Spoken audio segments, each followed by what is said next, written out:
डरपोक पत्थर। बहुत पहले की बात है, एक शिल्पकार मूर्ति बनाने के लिए जंगल में पत्थर ढूंढने गया। वहाँ उसको एक बहुत ही अच्छा पत्थर मिल गया, जिसको देखकर वो बहुत खुश हुआ और कहा यह मूर्ति बनाने के लिए बहुत ही सही है। जब वो आ रहा था तो उसको एक और पत्थर मिला। उसने उस पत्थर को भी अपने साथ ले लिया। घर जाकर उसने पत्थर को उठाकर अपने औजारों से उस पर कारीगरी करनी शुरू कर दिया। औजारों की चोट जब पत्थर पर हुई तो वह पत्थर बोलने लगा कि मुझको छोड़ दो, इससे मुझे बहुत दर्द हो रहा है। अगर तुम मुझ पर चोट करोगे तो मैं बिखर कर अलग हो जाऊंगा। तुम किसी और पत्थर पर मूर्ति बना लो। पत्थर की बात सुनकर शिल्पकार को दया आ गई। उसने पत्थर को छोड़ दिया और दूसरे पत्थर को लेकर मूर्ति बनाने लगा। वह पत्थर कुछ नहीं बोला। कुछ समय में शिल्पकार ने उस पत्थर से बहुत अच्छी भगवान की मूर्ति बना दी। गांव के लोग मूर्ति बनने के बाद उसको लेने आए। उनने सोचा कि हमें नारियल फोड़ने के लिए एक और पत्थर की जरूरत होगी।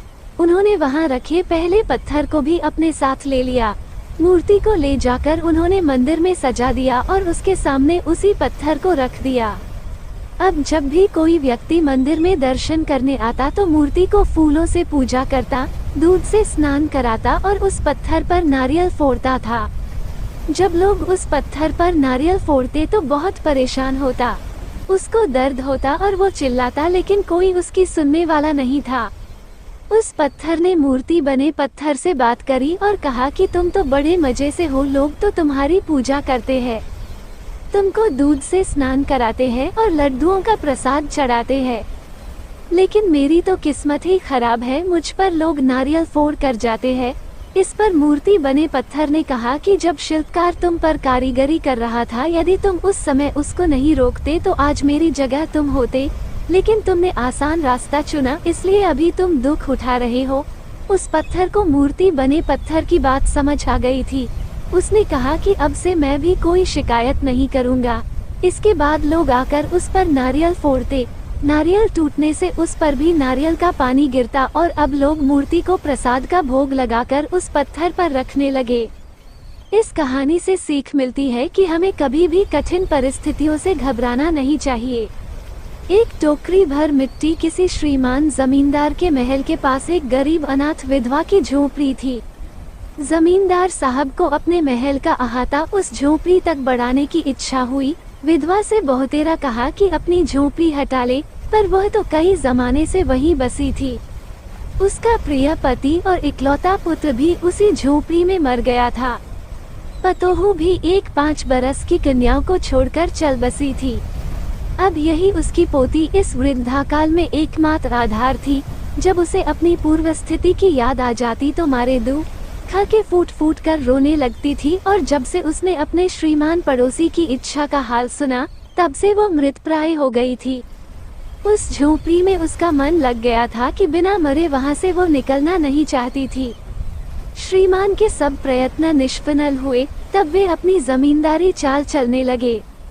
बाल की खाल निकालने वाले वकीलों की थैली गरम कर उन्होंने अदालत से झोपड़ी पर अपना कब्जान करा लिया और विधवा को वहां से निकाल दिया। बेचारी अनाथ तो थी ही, पास पड़ोस में कहीं जाकर रहने लगी। एक दिन श्रीमान उस झोपड़ी के आसपास टहल रहे थे और लोगों को काम बतला रहे थे कि वो विधवा हाथ में एक टोकरी लेकर वहां पहुंची। श्रीमान ने उसको देखते ही अपने नौकरों से कहा कि इसे यहाँ से हटा दो, पर वो गिड़गिड़ाकर बोली, महाराज, अब तो ये झोपड़ी तुम्हारी ही हो गई है, मैं उसे लेने नहीं आई हूँ, महाराज क्षमा करें, तो एक विनती है।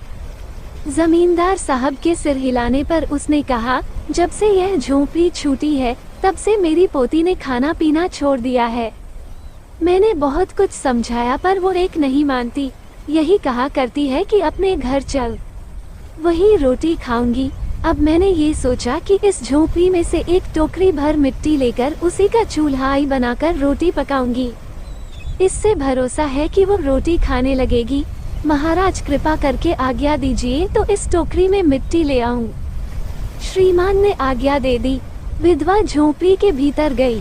वहां जाते ही उसे पुरानी बातों का स्मरण हुआ और उसकी आंखों से आंसू की धारा बहने लगी।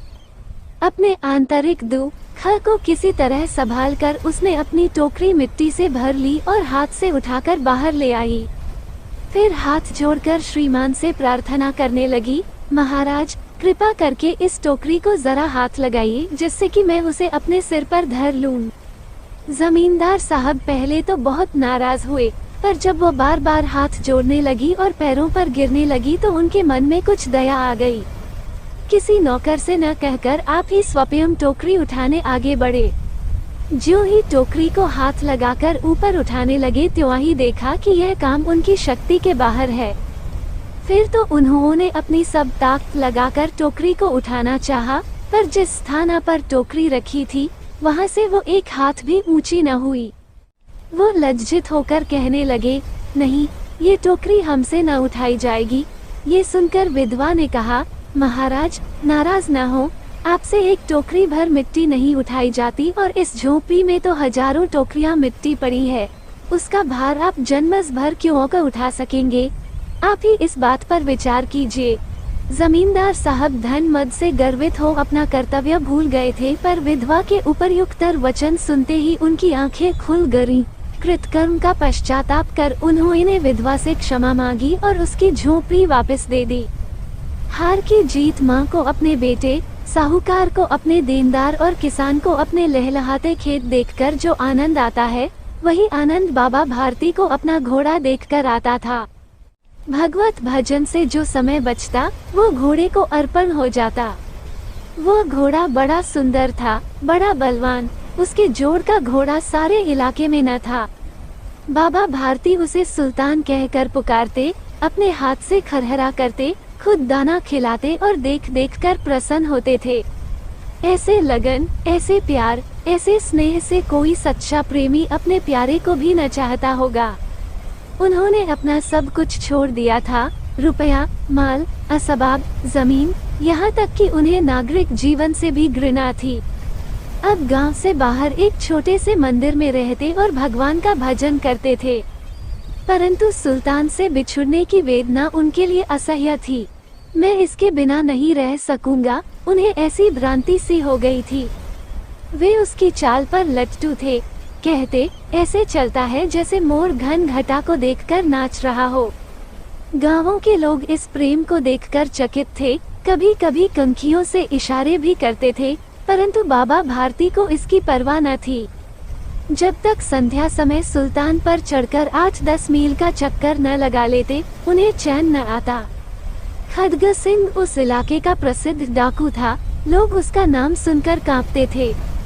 होते होते सुल्तान की कीर्ति उसके कानों तक भी पहुंची। उसका हृदय उसे देखने के लिए अधीर हो उठा। वो एक दिन दोपहर के समय बाबा भारती के पास पहुंचा और नमस्कार करके बैठ गया। बाबा भारती ने पूछा, खड्ग सिंह क्या हाल है? खड्ग सिंह ने सिर झुकाकर उत्तर दिया, आपकी दया है, कहो इधर कैसे आ गए? सुल्तान की चाह खींच लाई, विचित्र जानवर है, देखोगे तो प्रसन्न हो जाओगे। मैंने भी बड़ी प्रशंसा सुनी है, उसकी चाल तुम्हारा मन मोह लेगी।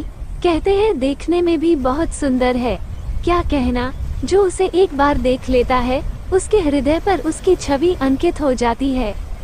बहुत दिनों से अभिलाषा थी, आज उपस्थित हो सका हूँ। बाबा और खड्ग सिंह दोनों अस्तबल में पहुँचे। बाबा ने घोड़ा दिखाया घमंड से, खड्ग सिंह ने घोड़ा देखा आश्चर्य से। उसने सैकड़ों घोड़े देखे थे, परंतु ऐसा बांका घोड़ा उसकी आंखों से कभी न गुजरा था। सोचने लगा, भाग्य की बात है, ऐसा घोड़ा खड्ग सिंह के पास होना चाहिए था। इस साधु को ऐसी चीजों से क्या लाभ? कुछ देर तक आश्चर्य से चुपचाप खड़ा रहा। इसके पश्चात हृदय में हलचल होने लगी। बालकों की सी अधीरता से बोला, परंतु बाबाजी, इसकी चाल न देखी तो क्या? बाबाजी भी मनुष्य ही थे। अपनी वस्तु की प्रशंसा दूसरे के मुख से सुनने के लिए उनका हृदय अधीर हो गया। घोड़े को खोलकर बाहर लाए और उसकी पीठ पर हाथ फेरने लगे। एकाएक उचक्कर सवार हो गए। घोड़ा वायु वेग से उड़ने लगा। उसकी चाल देखकर, उसकी गति देखकर खड्ग सिंह के हृदय पर सांप लौट गया। वो डाकू था और जो वस्तु उसे पसंद आ जाए उस पर अपनी अधिकार समझता था। उसके पास बाहुबल था और आदमी भी, जाते जाते उसने कहा, बाबा जी, मैं ये घोड़ा आपके पास न रहने दूंगा। बाबा भारती डर गए। अब उन्हें रात को नींद न आती थी। सारी रात अस्तबल की रखवाली में कटने लगी। प्रतिक्षण खड्ग सिंह का भय लगा रहता, परंतु कई मास बीत गए और वह न आया। यहाँ तक कि बाबा भारती कुछ लापरवाह हो गए और इस भय को स्वप्न के भय की नाही मिथ्या समझने लगे। संध्या का समय था। बाबा भारती सुल्तान की पीठ पर सवार होकर घूमने जा रहे थे। इस समय उनकी आंखों में चमक थी, मुख पर प्रसन्नता। कभी घोड़े के शरीर को देखते, कभी उसके रंग को, और मन में फूले न समाते थे। सहसा एक ओर से आवाज आई, ओ बाबा, इस कगले की सुनते जाना। आवाज में करुणा थी। बाबा ने घोड़े को रोक लिया। देखा, एक अपाहिज वृक्ष की छाया में पड़ा कराह रहा है। बोले, क्यों, तुम्हें क्या कष्ट है? अपाहिज ने हाथ जोड़कर कहा, बाबा, मैं दुखियारा हूँ, मुझ पर दया करो। रामावाला यहाँ से 3 मील है, मुझे वहाँ जाना है। घोड़े पर चढ़ा लो, परमात्मा भला करेगा। वहाँ तुम्हारा कौन है?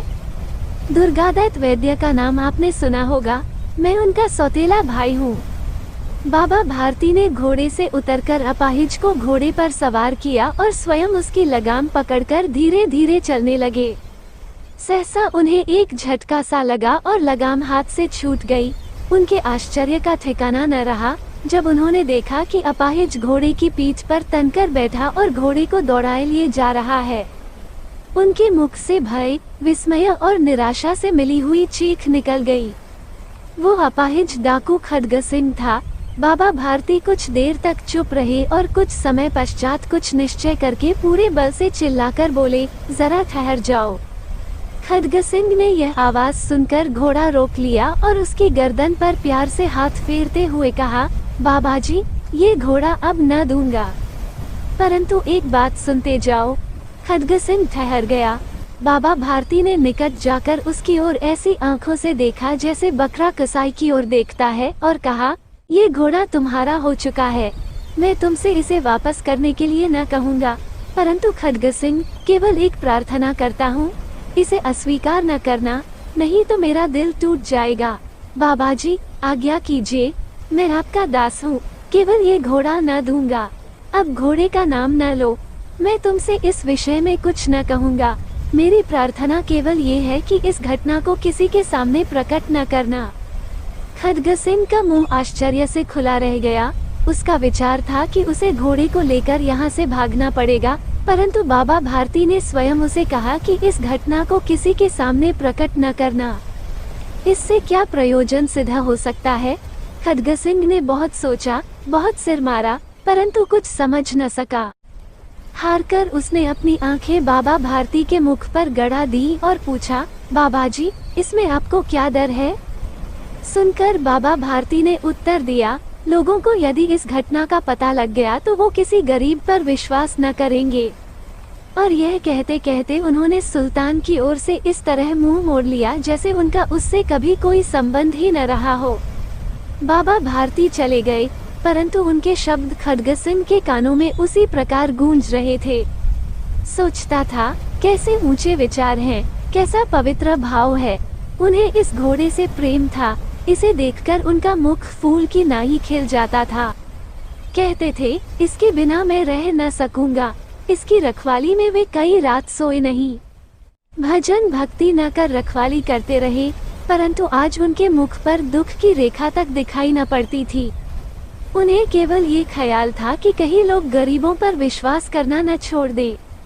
उन्होंने अपनी निज की हानि को मनुष्यत्व की हानि पर न्योछावर कर दिया। ऐसा मनुष्य नहीं देवता है। रात्रि के अंधकार में खड्ग सिंह बाबा भारती के मंदिर पहुंचा। चारों ओर सन्नाटा था। आकाश पर तारे टिमटिमा रहे थे। थोड़ी दूर पर गांवों के कुत्ते भौंक रहे थे। मंदिर के अंदर कोई शब्द सुनाई न देता था।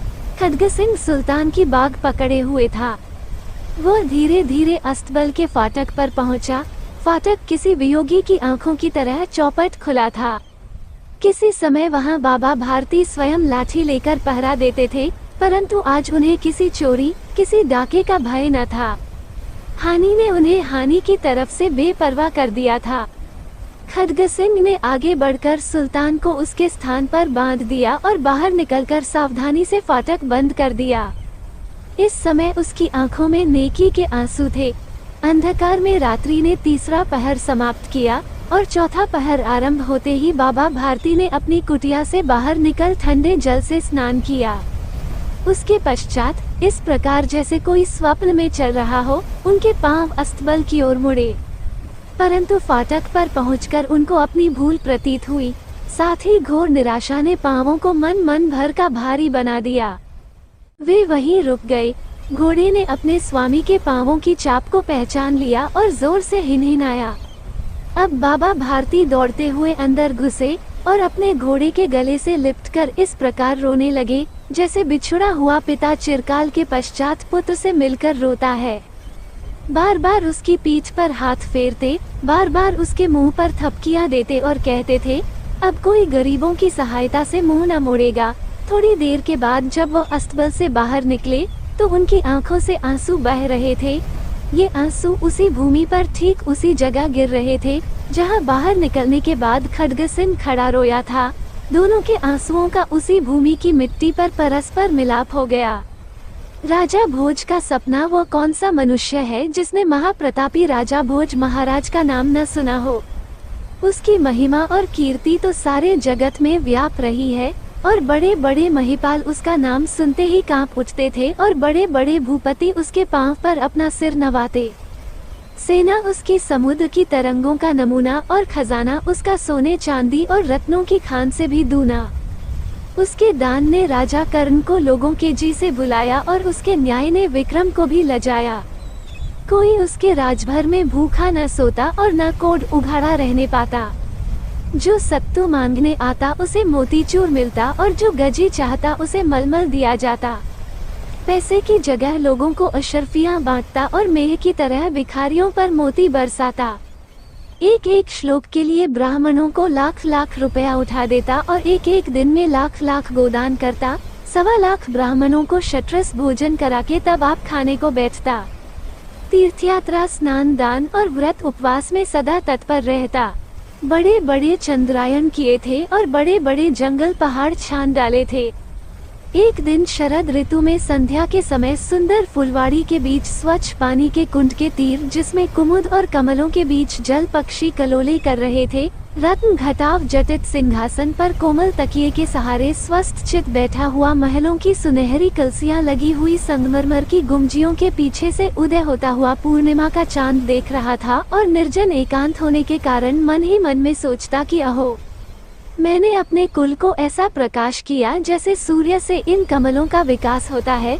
क्या मनुष्य और क्या जीव जंतु, मैंने अपना सारा जन्म इन्हीं के भला करने में गंवाया और व्रत उपवास करते करते अपने फूल से शरीर को कांटा बनाया। जितना मैंने दान दिया उतना तो कभी किसी के ध्यान में भी न आया होगा। जिन जिन तीर्थों की मैंने यात्रा की वहाँ कभी पंछी ने पर भी न मारा होगा। मुझसे बढ़कर इस संसार में और कौन पुण्यात्मा है और आगे भी कौन हुआ होगा। जो मैं ही कृतकार्य नहीं तो फिर कौन हो सकता है। मुझे अपने ईश्वर पर दावा है, वो मुझे अवश्य अच्छी गति देगा। ऐसा कब हो सकता है कि मुझे भी कुछ दोष लगे। इसी अरसे में चौबदार पुकारा, घटाव चौधरी इंद्रत निगाह रू घटाव ब घटाव रू श्री महाराज सलामत। भोज ने आंख उठाई। दीवान ने साष्टांग दंडवत की फिर सम्मुख हाथ जोड़ यूं निवेदन किया, पृथ्वीनाथ, वो कुएं सड़क पर जिनके वास्ते आपने हुक्म दिया था बनकर तैयार हो गए और आम के बाग भी सब जगह लग गए। जो पानी पीता है आपको आशीष देता और जो उन पेड़ों की छाया में विश्राम करता है आपकी बढ़ती दौलत मनाता है। राजा अति प्रसन्न हुआ और कहा कि सुन, मेरी अमलदारी भर में जहाँ जहाँ सड़क है कोस कोस पर कुएं खुदवा के सदवर्त बैठा दे और दुतरफा पेड़ भी जल्द लगवा दे। इसी अरसे में दानाध्यक्ष ने आकर आशीर्वाद दिया और निवेदन किया कि धर्मावतार, वो जो 5000 ब्राह्मण हर साल जाड़ों में रजाई पाते हैं सो ड्योढ़ी पर हाजिर हैं। राजा ने कहा, अब 5 के बदले 50,000 मिला करे और रजाई की जगह शाल दुशाला दिया जावे। दानाध्यक्ष दुशालों के लाने के वास्ते तोशेखाने में गया। इमारत के दारोगा ने आकर मुजरा किया और खबर दी कि महाराज, वो बड़ा मंदिर जिसके जल्द बना देने के वास्ते सरकार से हुक्म हुआ है, आज उसकी नींव खुद गई, पत्थर गड़े जाते हैं और लोहार लोहा भी तैयार कर रहे हैं। महाराज ने त्योरियां बदलकर उस दारोगा को खूब घुड़का और कहा कि मूर्ख, वहाँ पत्थर और लोहे का क्या काम है। बिल्कुल मंदिर संगमरमर और संगमूसा से बनाया जावे और लोहे बदल उसमें सब जगह सोना काम में आवे, जिसमें भगवान भी उसे देखकर प्रसन्न हो जावे। मेरा नाम इस संसार में अतुल कीर्ति पावे। ये सुनकर सारा दरबार पुकार उठा कि धन्य महाराज, धन्य क्यों न हो, जब ऐसे हो तब तो ऐसे हो। आपने इस कलिकाल को सतयुग बना दिया, मानो धर्म का उद्धार करने को इस जगत में अवतार लिया। आज आपसे बढ़कर और दूसरा कौन ईश्वर का प्यारा है। हमने तो पहले से ही आपको साक्षात धर्मराज विचारा है। व्यास जी ने कथा आरंभ की, भजन कीर्तन होने लगा, चांद सिर पर चढ़ाया। घड़ियाली ने निवेदन किया कि महाराज रात आदि के निकट पहुँची। राजा की आंखों में नींद छा रही थी। व्यास जी कथा कहते थे पर राजा को ऊँघ आती थी। उठकर रनिवास में गया। जड़ाऊ पलंग और फूलों की सेज पर सोई रानियां पैर दाबने लगी। राजा की आंख झपक गई तो स्वप्न में क्या देखता है कि वो बड़ा संगमरमर का मंदिर बनकर बिल्कुल तैयार हो गया। जहाँ कहीं उस पर नक्शी का काम किया है तो बारीकी और सफाई में हाथी दांत को भी मात कर दिया है। जहाँ कहीं पच्चीकारी का हुनर दिखलाया है तो जवाहिरों को पत्थरों में जड़कर तस्वीर का नमूना बना दिया है। कहीं लालों के गुल्लालों पर नीलम की बुलबुलें बैठी हैं और ओस की जगह हीरों के लोलक लटकाए हैं। कहीं पुखराजों की डंडियों से पन्ने के पत्ते निकालकर मोतियों के भुट्टे लगाए हैं। सोने की चोबों पर कमखाब के शामियाने और उनके नीचे बिल्लौर के हौजों में गुलाब और केवड़े के फुहारे छूट रहे हैं, मानो धूप जल रहा है। सैकड़ों कपूर के दीपक बल रहे हैं। राजा देखते ही मारे घमंड के फूलकर मशक बन गया।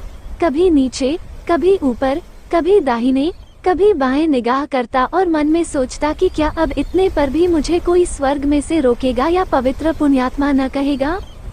मुझे अपने कर्मों का भरोसा है, दूसरे किसी से क्या काम पड़ेगा। इसी अरसे में वह राजा उस सपने के मंदिर में खड़ा खड़ा क्या देखता है कि एक ज्योत सी उसके सामने आसमान से उतरी चली आती है।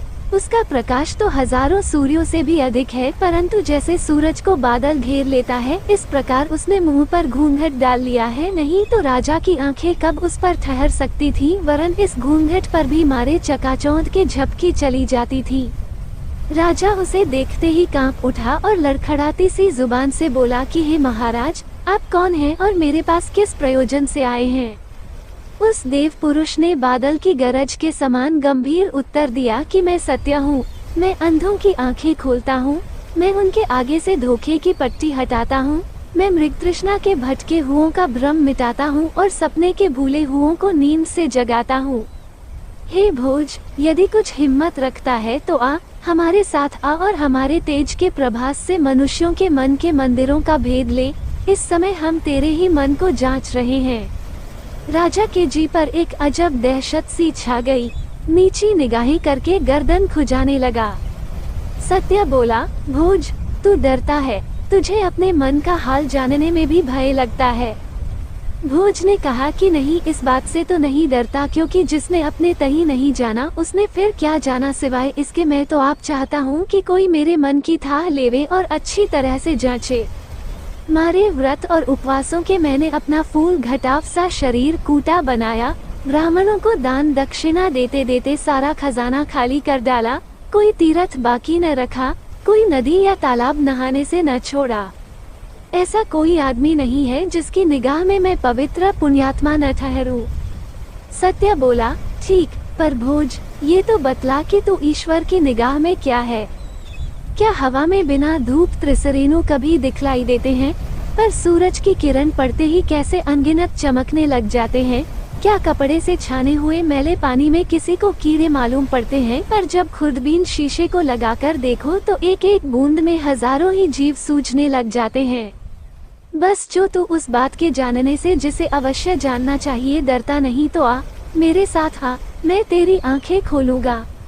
निदान सत्य ये कह के राजा को मंदिर के उस बड़े ऊंचे दरवाजे पर चढ़ा ले गया कि जहाँ से सारा बाग दिखलाई देता था, और फिर उससे यूं कहने लगा कि भोज, मैं अभी तेरे पाप कर्मों का कुछ भी चर्चा नहीं करता, क्योंकि तूने अपने तही निरा निष्पाप समझ रखा है। पर ये तो बतला कि तूने पुण्य कर्म कौन कौन से किए हैं कि जिनसे सर्व घटाव शक्तिमान जगदीश्वर संतुष्ट होगा।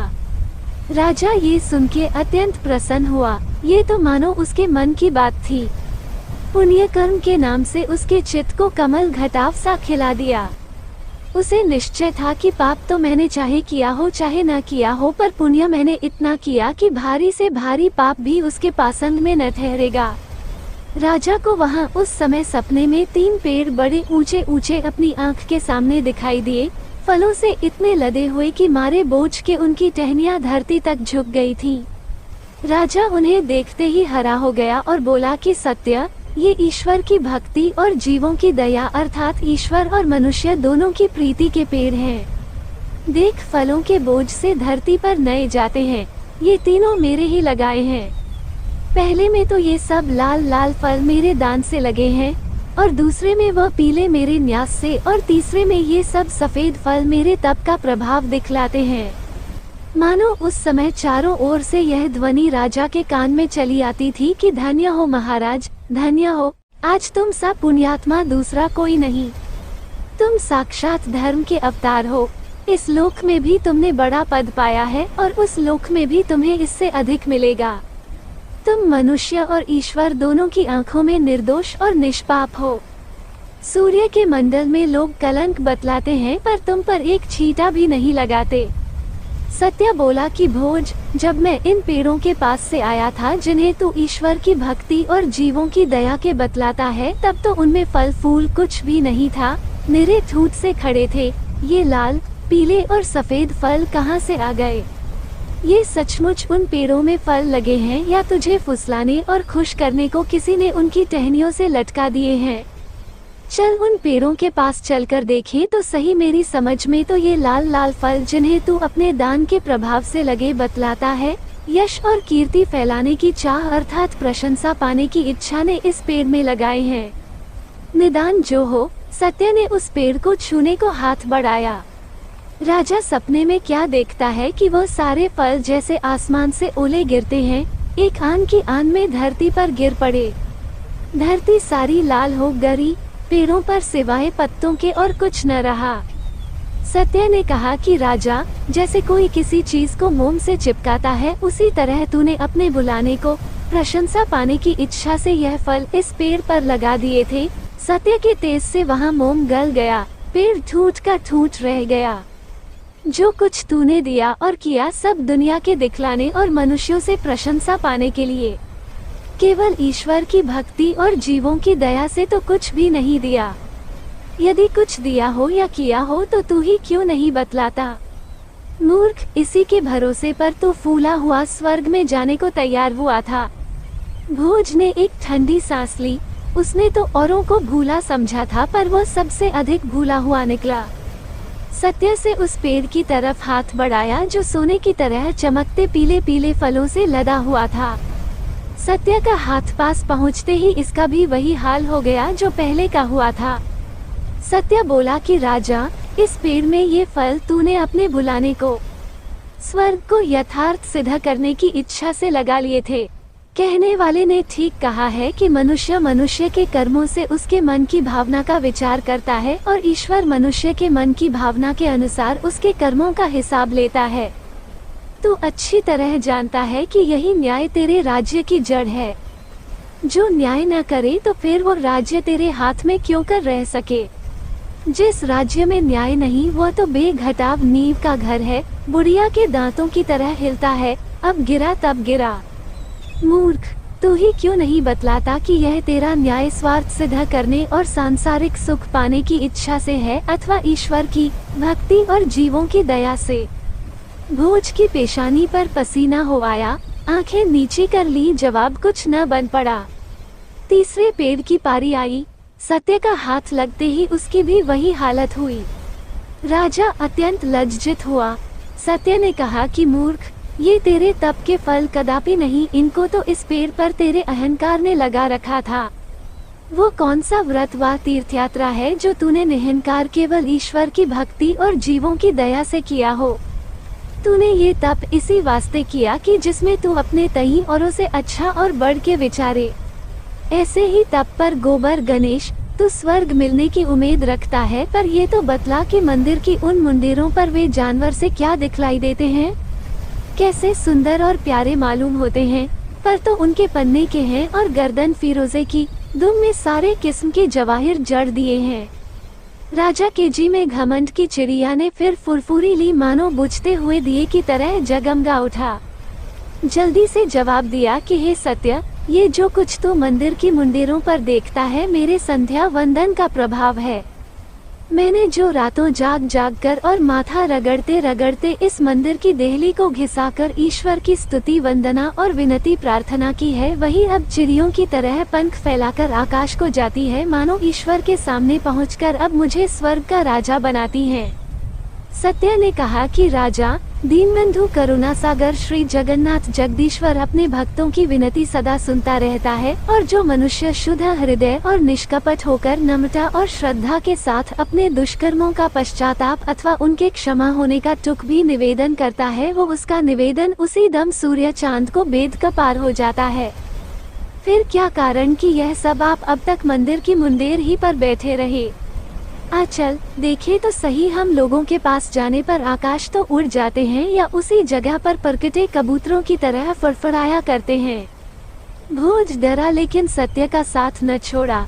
जब मुंडेर पर पहुंचा तो क्या देखता है कि वे सारे जानवर जो दूर से ऐसे सुदन दिखाई देते थे, मरे हुए पड़े हैं, पंख नुचे खुचे और बहुतेरे बिल्कुल सड़े हुए, यहाँ तक कि मारे बदबू के राजा का सिर भिन्न ना उठा। दो एक में जिनमें कुछ दम बाकी था, जो उड़ने का इरादा भी किया, तो उनके पंख पारे की तरह भारी हो गए और उन्हें उसी ठौर दबा रखा। तड़फा जरूर किए पर उड़ने जरा भी न दिया। सत्य बोला, भोज, बस यही तेरे पुण्य कर्म है। इन्हीं स्तुति वंदना और विनती प्रार्थना के भरोसे पर तू स्वर्ग में जाना चाहता है। सूरत तो इनकी बहुत अच्छी है, पर जान बिल्कुल नहीं। तूने जो कुछ किया केवल लोगों के दिखलाने को, जी से कुछ भी नहीं। जो तू एक बार भी जी से पुकारा होता कि दीनबंधु दीनानाथ दीन हितकारी, मुझ पापी महा अपराधी डूबते हुए को बचा और कृपा दृष्टि कर, तो वो तेरी पुकार तीर की तरह तारों से पास पहुंची होती। राजा ने सिर नीचा कर लिया, उत्तर कुछ न बनाया। सत्य ने कहा कि भोज, अब आप फिर इस मंदिर के अंदर चले और वहाँ तेरे मन के मंदिर को जांचे। यद्यपि मनुष्य के मन के मंदिर में ऐसे ऐसे अंधेरे तहखाने और तलघर पड़े हुए हैं कि उनको सिवाय सर्वदर्शी घट घट अंतर्यामी सकल जगत स्वामी और कोई भी नहीं देख अथवा जांच सकता, तो भी तेरा परिश्रम व्यर्थ न जाएगा। राजा उस सत्य के पीछे खींचा खींचा फिर मंदिर के अंदर घुसा, पर अब तो उसका हाल ही कुछ से कुछ हो गया। सचमुच सपने का खेल सा दिखाई दिया। चांदी की सारी चमक जाती रही, सोने की बिल्कुल दमक उड़ गई। दोनों में लोह की तरह मोर्चा लगा हुआ, और जहाँ तहाँ से मुलम्मा उड़ गया था। भीतर ईंट पत्थर कैसा दिखलाई देता था। जवाहिरों की जगह केवल काले काले दाग रह गए थे, और संगमरमर की चट्टानों में हाथ हाथ भर गहरे गड्ढे पड़ गए। राजा ये देखकर भौचक सा रह गया। औसान जाते रहे, हक्का बक्का बन गया। धीमी आवाज से पूछा कि यह टिड्डी दल की तरह इतने दाग इस मंदिर में कहाँ से आए? जिधर मैं निगाह उठाता हूँ सिवाय काले काले दागों के और कुछ भी नहीं दिखलाई देता। ऐसा तो छिपी छीट भी नहीं छापेगा और न शीतला बिगड़ा किसी का चेहरा देख पड़ेगा। सत्य बोला कि राजा, ये दाग जो तुझे मंदिर में दिखलाई देते हैं वे दुर्वचन हैं जो दिन रात तेरे मुख से निकला किए हैं। याद तो कर, तूने क्रोध में आकर कैसी कड़ी कड़ी बातें लोगों को सुनाई हैं। क्या खेल में और क्या आना अथवा दूसरे का चित्त प्रसन्न करने को, क्या रुपया बचाने अथवा अधिक लाभ पाने को और दूसरे का देश अपने हाथ में लाने अथवा किसी बराबर वाले से अपना मतलब निकालने और दुश्मनों को नीचा दिखलाने को कितना झूठ बोला है। अपने ऐब छिपाने और दूसरों की आंखों में अच्छा मालूम होने अथवा झूठी तारीफ पाने के लिए कैसी कैसी शेखियां हाँकी हैं। अपने को औरों से अच्छा, औरों को अपने से बुरा दिखलाने को कहाँ तक बातें बना रही हैं। तो अब कुछ भी याद नहीं रहा, बिल्कुल एक बार की भूल गया, पर वहाँ वो तेरे मुंह से निकलते ही बही में दर्ज हुआ। तू इन दागों को गिनने में असमर्थ है, पर उस घट घट निवासी अनंत अविनाशी को एक एक बात जो तेरे मुंह से निकली है याद है और याद रहेंगी। उसके निकट भूत और भविष्य दोनों वर्तमान सा है। भोज ने सिर न उठाया, पर उस दबी जबान से इतना मुंह से और निकाला कि दाग पर ये हाथ भर गाढ़े क्यों कर पड़ गए। सोने चांदी में मूर्छा लगकर ये ईंट पत्थर कहाँ से दिखलाई देने लगे। सत्या ने कहा कि राजा, क्या तूने कभी किसी को कोई लगती हुई बात नहीं कही अथवा बोली ठोली नहीं मारी? अरे नादान, ये बोली ठोली तो गोली से अधिक काम कर जाती है। तू तो इन गिरोही को देखकर रोता है, पर तेरे ताने तो बहुतों की छातियों से पार हो गए।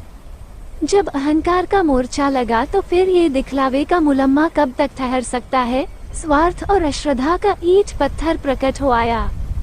राजा को इस अरसे में चमगादड़ों ने बहुत तंग कर रखा था। मारे बू के सिर फटा जाता था, भंगे और पतंगों से सारा मकान भर गया था। राजा को बीच बीच में पंख वाले सांप और बिच्छू भी दिखलाई देते थे।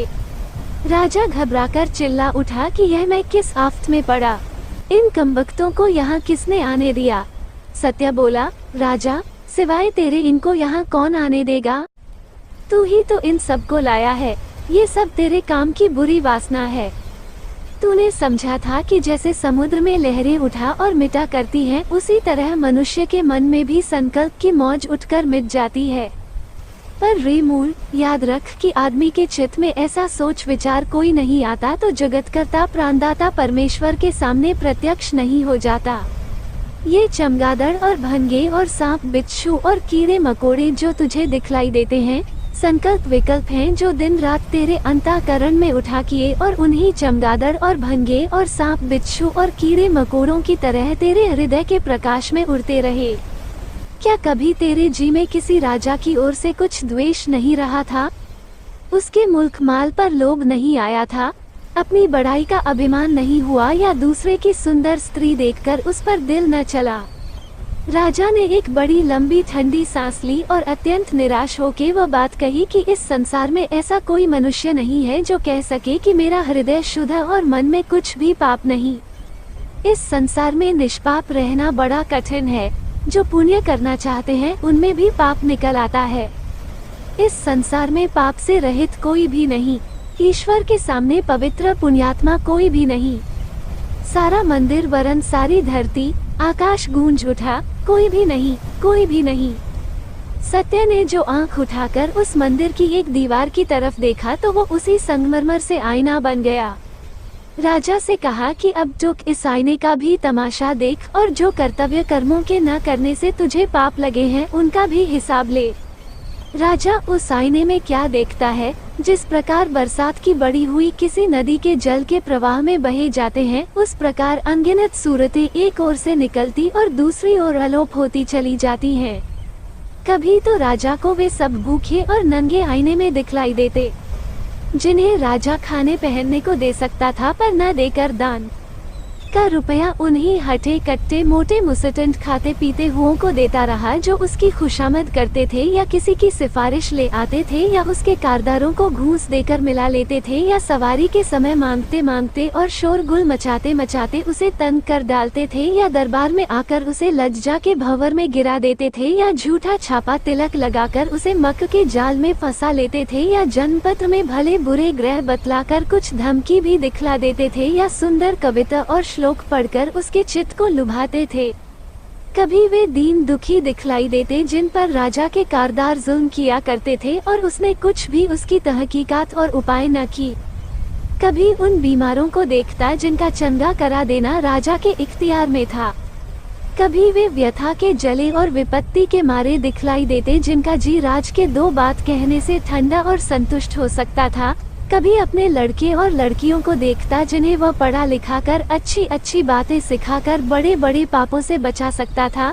कभी उन गांव और इलाकों को देखता जिनमें कूप तालाब खुदवाने और किसानों को मदद देने और उन्हें खेती बाड़ी की नई नई तरकीबें बतलाने से हजारों गरीबों का भला कर सकता था। उन टूटे हुए पुल और रास्तों को देखता जिन्हें दुरुस्त करने से वो लाखों मुसाफिरों को आराम पहुंच सकता था। राजा से अधिक देखा न जा सका। थोड़ी ही देर में घबराकर हाथों से अपनी आंखों को ढांप लिया। वो अपने घमंड में उन सब कामों को तो सदा याद रखता था और उनकी चर्चा किया करता जिन्हें वो अपनी समझ में पुण्य के निमित्त किए हुए समझा था, पर उन कर्तव्य कामों का कभी टुक सोच न किया जिन्हें अपनी उन्मत्तता से अचेत होकर छोड़ दिया था। सत्य बोला, राजा अभी से क्यों घबरा गया? आ इधर आ, इस दूसरे आईने में मैं तुझे अब उन पापों को दिखलाता हूँ जो तूने अपनी उम्र में किए हैं। राजा ने हाथ जोड़े और पुकारा कि बस महाराज, बस कीजिए, जो कुछ देखा उसी में मैं तो मिट्टी हो गया, कुछ भी बाकी न रहा, अब आगे क्षमा कीजिए। पर ये तो बतलाइए कि आपने यहाँ आकर मेरे शरबत में क्यों जहर घोला और पकी पकाई खीर में सांप का विष उगला, और आपने मेरे आनंद को इस मंदिर में आके नाश में मिलाया जिसे मैंने सर्वशक्तिमान भगवान के अर्पण किया है, चाहे जैसा वो बुरा और अशुद्ध क्यों न हो, पर मैंने तो उसी के निमित्त बनाया है। सत्य ने कहा, ठीक, पर ये तो बतला कि भगवान इस मंदिर में बैठा है। यदि तूने भगवान को इस मंदिर में बैठाया होता तो फिर वो अशुद्ध क्यों रहता? जरा आंख उठाकर उस मूर्ति को तो देख जिसे तू जन्म भर पूजता रहा है। राजा ने आंख उठाई तो क्या देखता है कि वहाँ उस बड़ी ऊंची बेदी पर उसी की मूर्ति पत्थर की गड़ी हुई रखी है और अभिमान की पगड़ी बांधे हुए है।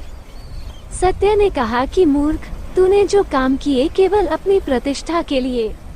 इसी प्रतिष्ठा प्राप्त होने की सदा तेरी भावना रही और इसी प्रतिष्ठा के लिए तूने अपनी आप पूजा की।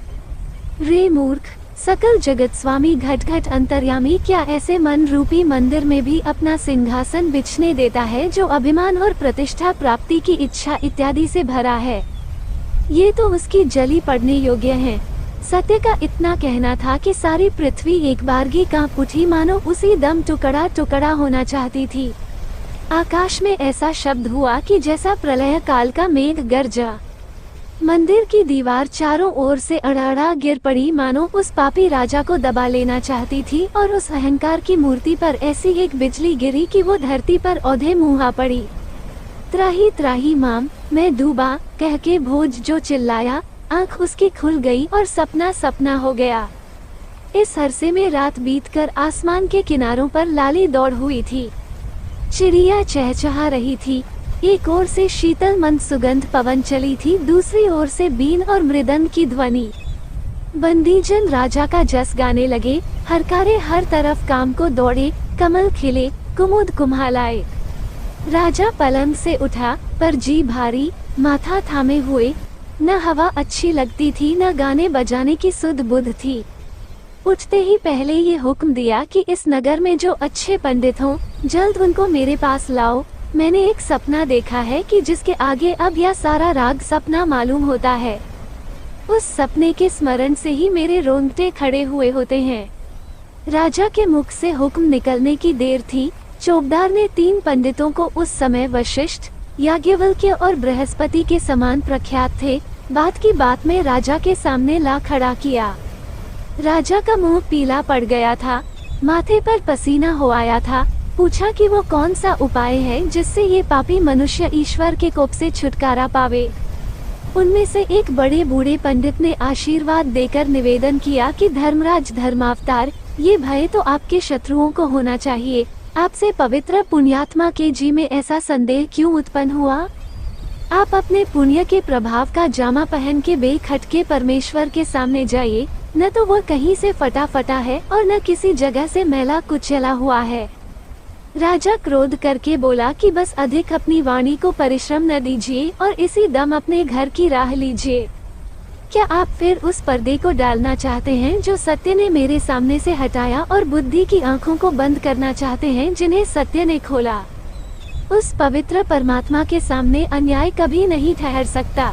मेरे पुण्य का जामा उसके आगे निरा चीथड़ा है। यदि वह मेरे कामों पर निगाह करेगा तो नाश हो जाऊंगा, मेरा कहीं पता भी न लगेगा।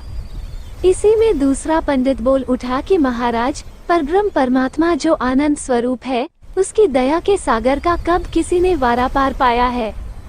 वो क्या हमारे इन छोटे छोटे कामों पर निगाह किया करता है? एक कृपा दृष्टि से सारा बेड़ा पार लगा देता है। राजा ने आंखें दिखला के कहा कि महाराज, आप भी अपने घर को सिधारिए। आपने ईश्वर को ऐसा अन्यायी ठहरा दिया कि वो किसी पापी को सजा नहीं देता है। सब धान 22 पसेरी तोलता है, मानो हर भोगपुर का राज करता है। इसी संसार में क्यों नहीं देख लेते, जो आम बोता है वो आम खाता है, और जो बबूल लगाता है वो कांटे चुनता है। तो क्या उस लोक में जो जैसा करेगा, सर्वदर्शी घट घट अंतर्यामी से उसका बदला वैसा ही न पावेगा। सारी सृष्टि पुकारे कहती है, और हमारा अंतःकरण भी इस बात पर गवाही देता है कि ईश्वर अन्याय नहीं करेगा। जो जैसा करेगा वैसा ही उससे उसका बदला पावेगा। अब तीसरा पंडित आगे बढ़ा, यूं जबान खोली कि महाराजाधिराज, परमेश्वर के यहाँ से हम लोगों को वैसा ही बदला मिलेगा कि जैसा हम लोग काम करते हैं, इसमें कुछ भी संदेह नहीं। आप यथार्थ फरमाते हैं, परमेश्वर अन्याय कभी नहीं करेगा, पर यह इतने प्रायश्चित और होम और यज्ञ और जप तप तीर्थयात्रा किस लिए बनाए गए हैं? यह इसीलिए है कि जिसमें परमेश्वर हम लोगों का अपराध क्षमा करे और वैकुंठ में अपने पास रहने को ठौर देवे। राजा ने कहा, देवताजी, कल तो मैं आपकी सब बात मान सकता था, लेकिन अब तो मुझे इन कामों में भी ऐसा कोई नहीं दिखलाई देता जिसके करने से यह पापी मनुष्य पवित्र पुण्यात्मा हो जावे। वो कौन सा जप तप तीर्थयात्रा होम यज्ञ और प्रायश्चित है जिसके करने से हृदय शुद्ध हो और अभिमान न आ जावे? आदमी को फुसला लेना तो सहज है, पर उस घट-घट के अंतर्यामी को कोई क्यों कर फुसलावे? जब मनुष्य का मन ही पाप से भरा हुआ है तो फिर उससे पुण्यकर्म कोई कहाँ बनावे? पहले आप उस स्वप्न को सुनिए जो रात को देखा है, तब फिर पीछे वो उपाय बतलाइए जिससे पापी मनुष्य ईश्वर के कोप से छुटकारा पाता है। निदान राजा ने जो कुछ रात को स्वप्न में देखा था, सब ज्यों का ज्यों उस पंडित को कह सुनाया। पंडित जी तो सुनते ही अवाक हो गए, सिर झुका लिया। राजा ने निराश होकर चाहा कि तुशानल में जल मरे, पर एक परदेसी आदमी सा जो उन पंडितों के साथ बिना बुलाए घुस आया था, सोचता विचारता उठ खड़ा हुआ और धीरे से यूं निवेदन किया कि महाराज, हम लोगों का कर्ता ऐसा दीनबंधु कृपा सिंधु है कि अपने मिलने की राह पाने की सच्चे जी से मदद मांगिए। हे पाठक जनों, क्या तुम भी भोज की तरह ढूंढते हो और भगवान से उसके मिलने की प्रार्थना करते हो? भगवान तुम्हें शीघ्र ऐसी बुद्धि दे और अपनी राह पर चलावे, यही हमारा अंतःकरण से आशीर्वाद है। शरणागत रज्जब कसाई अपना रोजगार करके ललितपुर लौट रहा था। साथ में स्त्री थी और गांठ में 200-300 की बड़ी रकम। मार्ग बिहड़ था और सुनसान। ललितपुर काफी दूर था, बसेरा कहीं न कहीं लेना ही था। इसलिए उसने मणपुरा नामक गांव में ठहर जाने का निश्चय किया।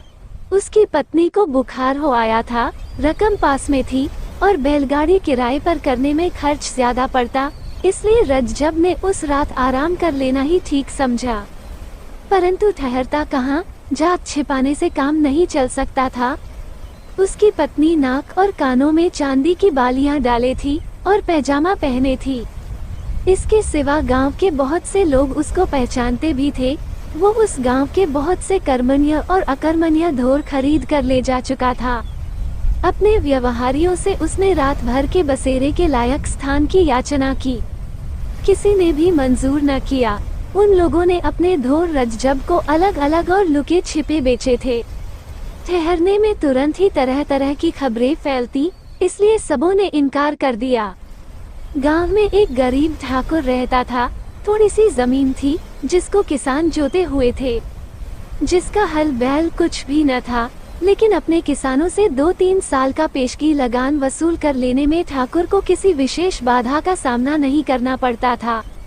छोटा सा मकान था, परंतु उसको गांव वाले गड़ी के आदर व्यंजक शब्द से पुकारा करते थे और ठाकुर को डर के मारे राजा शब्द संबोधन करते थे। शामत का मारा रज्जब इसी ठाकुर के दरवाजे पर अपनी ज्वग्रस्त पत्नी को लेकर पहुंचा। ठाकुर पौर में बैठा हुक्का हुक्का पी रहा था। रज्जब ने बाहर से ही सलाम करके कहा, दाऊजू, एक विनती है। ठाकुर ने बिना एक रत्ती भर इधर उधर हिले डुले पूछा, क्या? रज्जब बोला, मैं दूर से आ रहा हूँ, बहुत थका हुआ हूँ। मेरी औरत को जोर से बुखार आ गया है। जाड़े में बाहर रहने से न जाने इसकी क्या हालत हो जाएगी, इसलिए रात भर के लिए कहीं 2 हाथ जगह दे दी जाए। कौन लोग हो?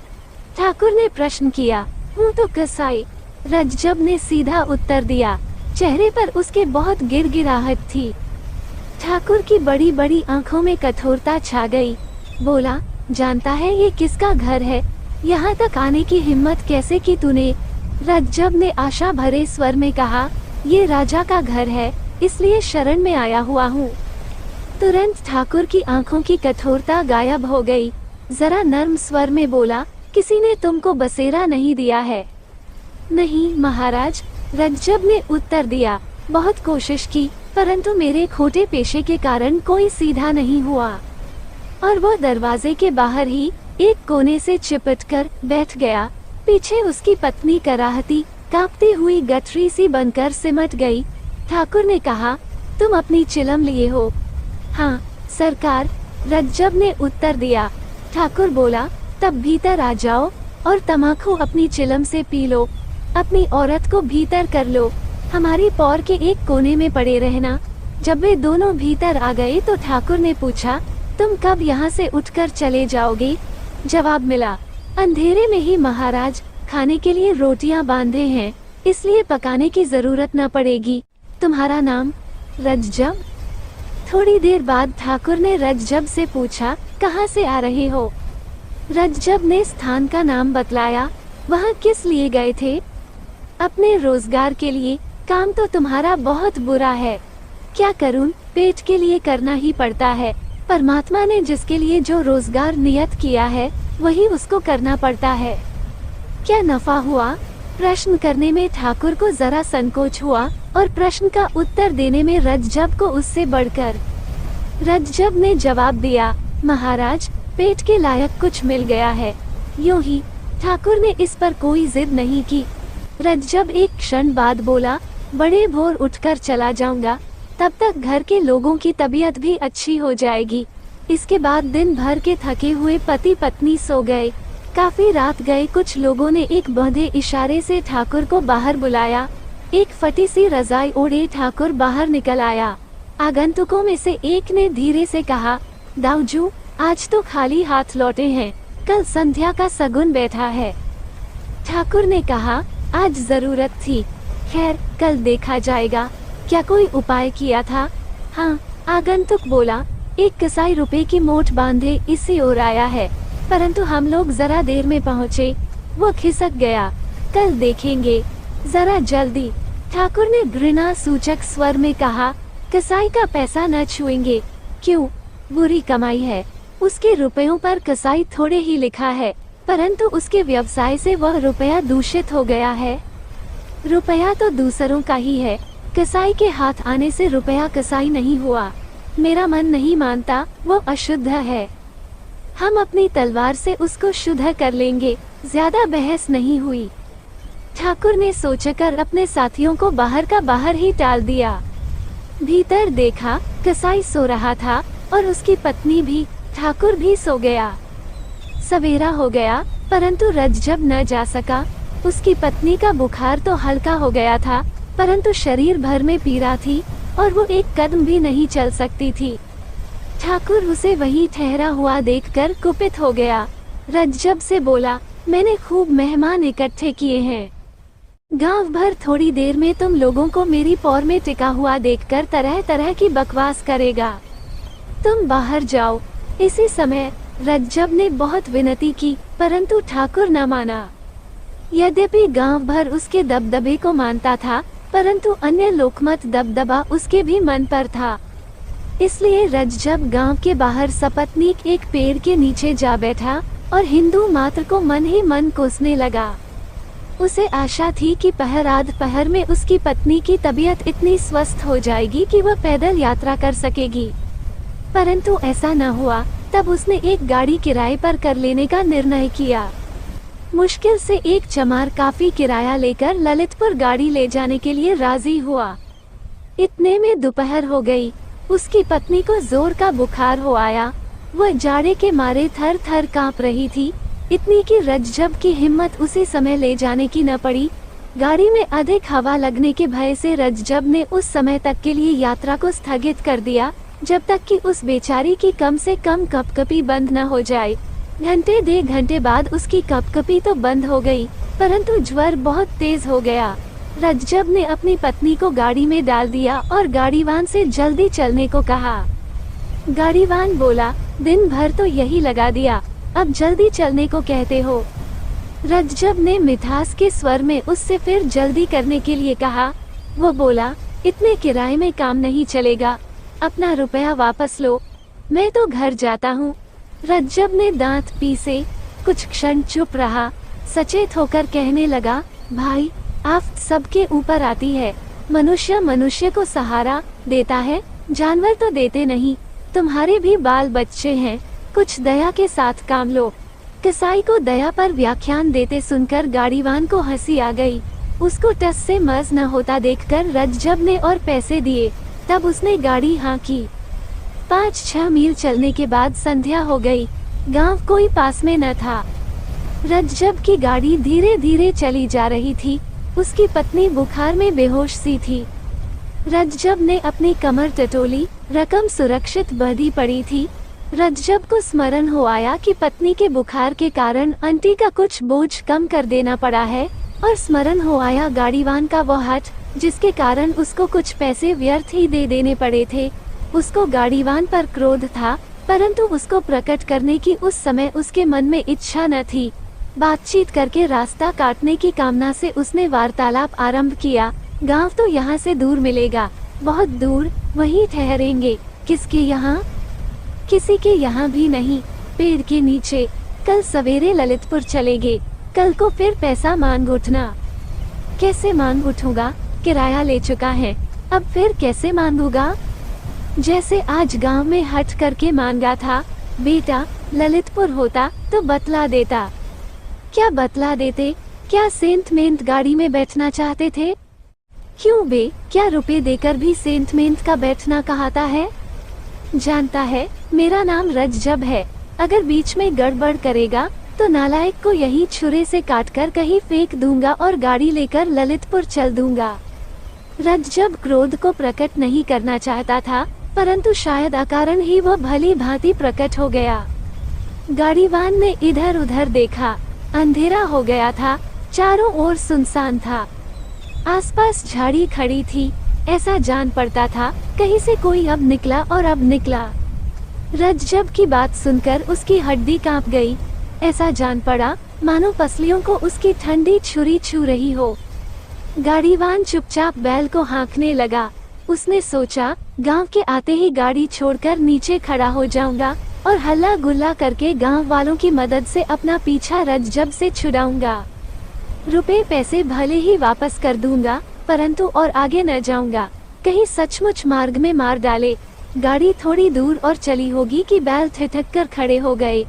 रज्जब सामने न देख रहा था, इसलिए जरा कड़क कर गाड़ीवान से बोला, क्यों बे बदमाश, सो गया क्या? अधिक कड़क के साथ सामने रास्ते पर खड़ी हुई एक टुकड़ी में से किसी के कठोर कंठ से निकला, खबरदार जो आगे बढ़ा। रज्जब ने सामने देखा कि 4-5 आदमी बड़े बड़े लठ बांधकर न जाने कहां से आ गए हैं। उनमें तुरंत ही एक ने बैलों की जुआरी पर एक लठ पटका और 2 दाएं बाएं आकर रज्जब पर आक्रमण करने को तैयार हो गए। गाड़ीवान गाड़ी छोड़कर नीचे जा खड़ा हुआ। बोला, मालिक, मैं तो गाड़ीवान हूँ, मुझसे कोई सरोकार नहीं। ये कौन है? एक ने गर्ज कर पूछा। गाड़ीवान की घिघी बांध गई। कोई उत्तर न दे सका। रज्जब ने कमर की गांठ को एक हाथ से संभालते हुए बहुत ही विनम्र स्वर में कहा, मैं बहुत गरीब आदमी हूँ, मेरे पास कुछ नहीं है, मेरी औरत गाड़ी में बीमार पड़ी है, मुझे जाने दीजिए। उन लोगों में से एक ने रज्जब के सिर पर लाठी उबारी। गाड़ीवान खिसकना चाहता था कि दूसरे ने उसको पकड़ लिया। अब उसका मुंह खुला। बोला, महाराज, मुझको छोड़ दो, मैं तो किराए से गाड़ी लिए जा रहा हूँ। गांठ में खाने के लिए 3-4 आने पैसे ही हैं, और यह कौन है? बतला। उन लोगों में से एक ने पूछा। गाड़ीवान ने तुरंत उत्तर दिया, ललितपुर का एक कसाई। रज्जब के सिर पर जो लाठी उबारी गई थी वो वहीं रह गई। लाठी वाले के मुंह से निकला, तुम कसाई हो? सच बताओ। हाँ महाराज। रज्जब ने सहसा उत्तर दिया, मैं बहुत गरीब है, हाथ जोड़ता हूँ, मुझको मत सताओ, मेरी औरत बहुत बीमार है, औरत जोर से कराही।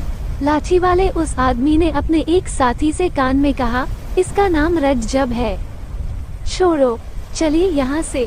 उसने न माना, बोला, इसका खोपड़ा चकनाचूर करो दाऊजू, यदि वैसे न माने तो। असाई कसाई हम कुछ नहीं मानते, छोड़ना ही पड़ेगा। उसने कहा, इस पर हाथ नहीं पसारेंगे और न इसका पैसा छुएंगे। दूसरा बोला, क्या कसाई होने के डर से दाऊजू आज तुम्हारी बुद्धि पर पत्थर पड़ गए हैं? मैं देखता हूँ। और उसने तुरंत लाठी का एक सिरा रज्जब की छाती में अड़ाकर तुरंत रुपया पैसा निकाल देने का हुक्म दिया। नीचे खड़े हुए उस व्यक्ति ने जरा तीव्र स्वर में कहा, नीचे उतर आओ, उससे मत बोलो, उसकी औरत बीमार है। हो मेरी बला से। गाड़ी में चढ़े हुए लठैत ने उत्तर दिया, मैं कसाईयों की दवा हूँ। और उसने रज्जब को फिर धमकी दी। नीचे खड़े हुए उस व्यक्ति ने कहा, खबरदार जो उसे छुआ, नीचे उतरो, नहीं तो तुम्हारा सिर चकनाचूर किए देता हूँ। वो मेरी शरण आया था। गाड़ीवान लठैत झक सी मारकर नीचे उतर आया। नीचे वाले व्यक्ति ने कहा, सब लोग अपने अपने घर जाओ, राहगीरों को तंग मत करो। फिर गाड़ीवान से बोला, जा रे, हाँक ले जा गाड़ी, ठिकाने तक पहुँचा आना, तब लौटना, नहीं तो अपनी खैर मत समझियो। और तुम दोनों में से किसी ने भी कभी इस बात की चर्चा कहीं की तो भूसी की आग में जलाकर खाक कर दूंगा। गाड़ीवान गाड़ी लेकर बढ़ गया। उन लोगों में से जिस आदमी ने गाड़ी पर चढ़कर रज्जब के सिर पर लाठी तानी थी, उसने क्षुब्ध स्वर में कहा, दाऊजू आगे से कभी आपके साथ न आऊंगा। दाऊजू ने कहा, न आना, मैं अकेले ही बहुत कर गुजरता हूँ, परंतु बुंदेला शरणागत के साथ घात नहीं करता, इस बात को गांठ बांध लेना।